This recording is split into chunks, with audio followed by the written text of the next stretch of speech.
সবাইকে শুভ সন্ধ্যা।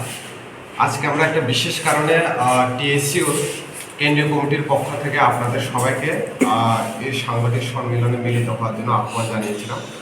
মূলত কি কারণে আজকের এই সাংবাদিক সম্মেলন, সংক্ষিপ্তে আমি এই সাংবাদিক সম্মেলনের মধ্যে আপনাদের মাধ্যমে তুলে ধরছি।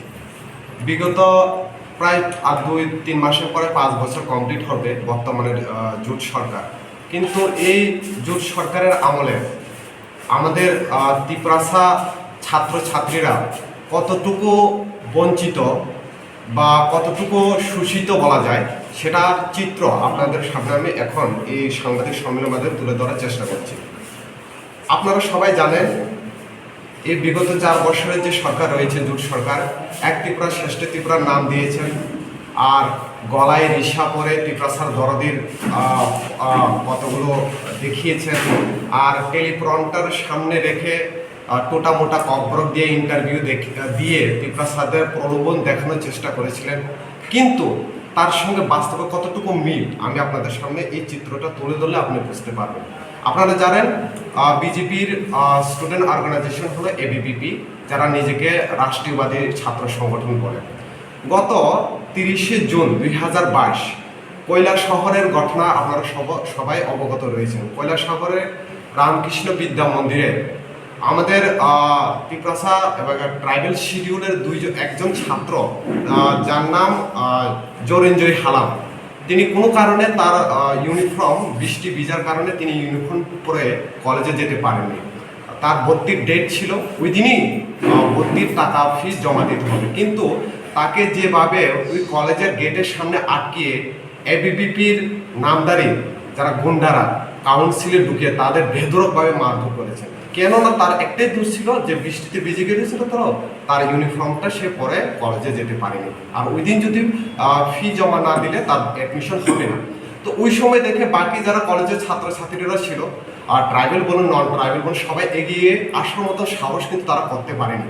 তো ওই সময় তার দেখে তার বন্ধু আরেকজন মাইকেল হালাম, উনিও দেখেছিলেন, তাকেও বেদরক মার মেরেছে। তারপরে 15ই সেপ্টেম্বর 2022 একই বছরে, এটা হলো রাজধানীর বুকেই একদম বীর বিক্রম মেমোরিয়াল কলেজের। এখানে জানি আমরা বিগত দিনে কাউন্সিলে এসএফআই টিএসইউ যখন পরিচালিত কাউন্সিল ছিল, যে কোনো সংগঠন আমাদের সময়ে তাদের স্বাধীনভাবে তাদের সংগঠনকে বিস্তার করতে পারতো, তাদের আইডিওলজিক্যালি তাদের ছাত্রছাত্রীদের কাছে যেতে পারতো। কিন্তু 15ই সেপ্টেম্বর বীর মূল ঘটনা, সবচেয়ে লজ্জাজনক ঘটনা যেটা আমি অবশেষে বলবো, সেটা হলো 2রা নভেম্বর, আজকে হলো 4 তারিখ, গতকালকে গেছে কালকে 3 তারিখ, তার আগের দিন, যেটা অমরপুরের ঘটনা। আপনারা সবাই অবগত রয়েছেন অমরপুরের ঘটনা। অমরপুরের ঘটনা কি হয়েছে? অমরপুরের যেখানে একটা কলেজ, যেখানে একটা তিপ্রাসা বলুন, অন্য সম্প্রদায়ের বলুন, হিন্দু মুসলিম সবার একটা মিলন মেলার এই একটা শিক্ষা প্রতিষ্ঠান গঠিত হয়। কিন্তু শিক্ষা প্রতিষ্ঠানে এইরকম ভেদাভেদ সৃষ্টি হবে এটা আমরা কিন্তু কোনোদিন কল্পনাই করিনি। এটা নিয়ে আমরা খুব উদ্বেগ প্রকাশ করছি আমরা টিএসসিউর সেন্ট্রাল কমিটি হইতে। অমরপুরের যে ঘটনা, সেখানে একাডেমিক সেকশনে একজন রজনী ত্রিপুরা নামে একজন ক্লার্ক সেখানে চাকরিরত বা কর্মরত ছিলেন। তো রজনী ত্রিপুরা ক্লার্কে এবিভিপির 2 জন তারা এখানে ডেপুটেশনের নামে একটা কাগজ জমা দিতে গিয়েছিলেন। ওই সময়ে ওই রজনী ত্রিপুরাকে বলল যে আমার এই কাগজটা আপনার একাডেমিক সেকশনে জেরক্স করে দেন। কিন্তু উনি বললেন যে আপনার কাগজটা কিভাবে আমরা কলেজে জেরক্স করবো, আপনি বাইরের দোকান থেকে জেরক্স করে নিয়ে আসুন। কিন্তু না, যেহেতু তাদের সরকার রয়েছে, ক্ষমতা রয়েছে, প্রভাব খাটিয়ে তিনি বলছেন না, আমাদের কাগজটা আপনি এখানেই জেরক্স করতে হবে। এ নিয়ে তার মধ্যে বাকবিতণ্ডা চলে। তো রজনী ত্রিপুরা তিনি কি করেছেন, আরো 2 জন তার যে ছাত্র রয়েছেন তাদেরকে খবর দিয়েছেন, দেখো আমাকে তো এইভাবে এখানে তালাবন্দি করে রেখেছে, এটা করে রেখেছে, যতক্ষণ আমি জেরক্স দেবো না আমাকে তালা থেকে মুক্ত করবে না। তো এই কথাটা শুনে ওই কলেজেরই 2 জন ছাত্র আসতে চেয়েছিল রজনী ত্রিপুরার কি হয়েছে এটা দেখার জন্য। তো এবিভিপির যে 3 জন ছিল টোটাল ওইখানে, তো 3 জন তারা প্রথমে তালাবন্দি করে ওর ক্লার্ককে আটকে রাখে, তারপরে ওই ছাত্রকে গেটের ভিতরে প্রবেশ করতে দেয়নি। উল্টা কি করে, ওরা লাঠি সুতো নিয়ে এনে ওদেরকে, আপনারা দেখেছেন সোশ্যাল মিডিয়া ভিডিওটি ভাইরাল হয়েছে, একটা কমিউনিয়ন এখানে তারা সৃষ্টি করার চেষ্টা করে, যাও এটা তোমাদের এডিসি না, এডিসি এরিয়াতে গিয়ে তোমাদের কথা বলো, এখানে কথা বলা যাবে না, এটা এইরকম আরো অনেক কিছু বলা গেছে, যেগুলো আমরা ত্রিপুরা রাজ্যের ঐতিহ্যে বা যাতে যে ঐক্য রয়েছে, ঐক্যকে অটুট করার স্বার্থে আমরা এই কথাগুলো আপনাদের সামনে তুলে ধরছি না।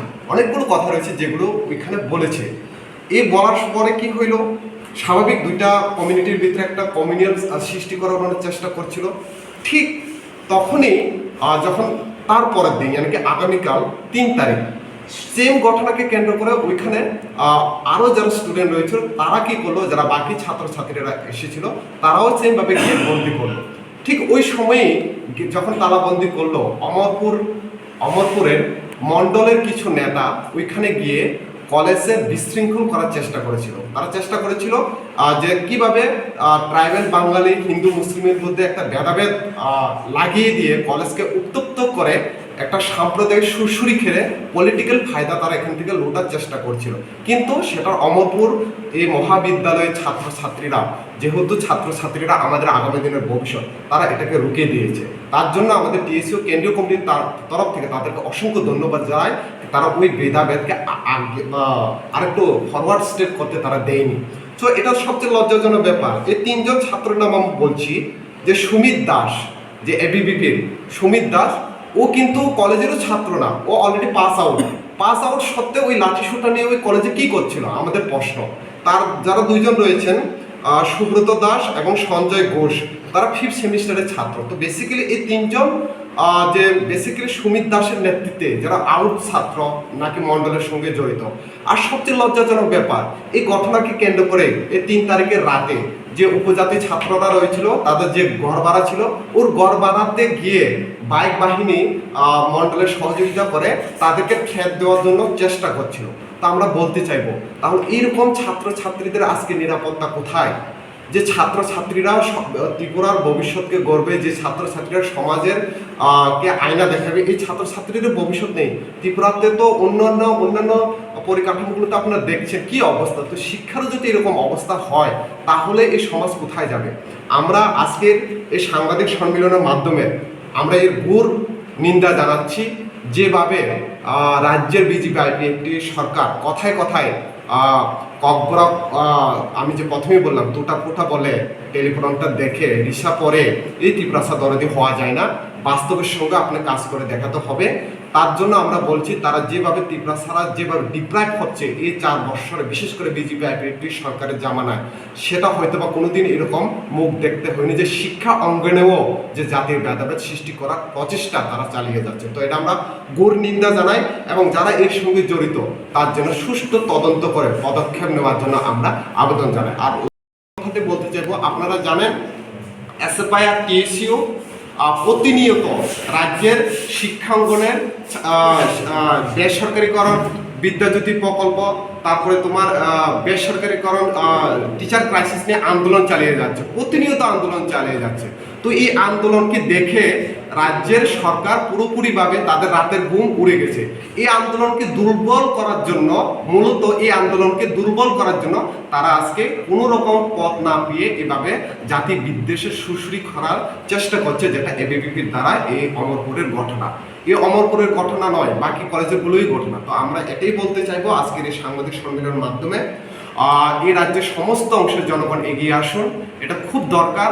কারণ শিক্ষা অঙ্গনে এরকম কোনোদিনও জাতি ভেদাভেদকে আমরা কোনোদিন গ্রহণ করব না। বিশেষ করে আমাদের ত্রিপুরা একটা ছোট্ট রাজ্য, যে রাজ্যের যে কোনো একটা প্রান্তে যে কোনো একটা দুর্ঘটনা ঘটে গেলে পুরো রাজ্যের এর প্রভাব পড়ে। তো আমার এই শিক্ষাঙ্গন যাতে এই জাতির ভেদাভেদের সুরসুরি থেকে দূরে থাকে, এটাই আবেদন রাখবো। শুধুমাত্র ছাত্রছাত্রী না, সমস্ত বুদ্ধিজীবীর অংশের মানুষ এখানে এগিয়ে আসবেন, এই আশায় ব্যক্ত করে আজকের এই